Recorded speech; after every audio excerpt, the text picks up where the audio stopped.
Les touristes étrangers sont de retour à Paris et les plus riches d'entre eux font les choux gras de l'hôtellerie de luxe. Au mois de juin et de juillet, les grands palaces de la capitale affichent des chiffres records avec un taux d'occupation moyen de 90%. La crise semble être un lointain souvenir et la chute de l'euro face au dollar y est pour beaucoup. 2010 a marqué le retour des Américains, de la clientèle du Moyen-Orient et des nouveaux riches des pays émergents d'Amérique du Sud et d'Asie.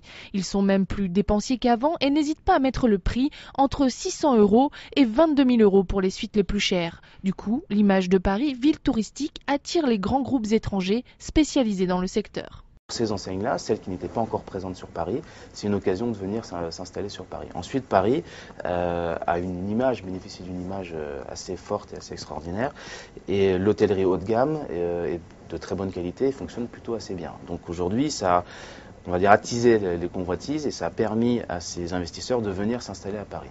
Ils sont 4 établissements à ouvrir leurs portes dans les mois à venir, faisant ainsi exploser le nombre de chambres dans la capitale. Mais dans le secteur, c'est bien connu, c'est l'offre qui est le moteur de la demande et cette concurrence est loin d'effrayer ceux qui sont déjà en place. Je pense que dans le cas de l'hôtel de Bristol, ça va effectivement renforcer notre stratégie. Nous sommes un palace très français, nous sommes un palace familial, unique. Il n'y a qu'un seul Bristol Paris dans le monde.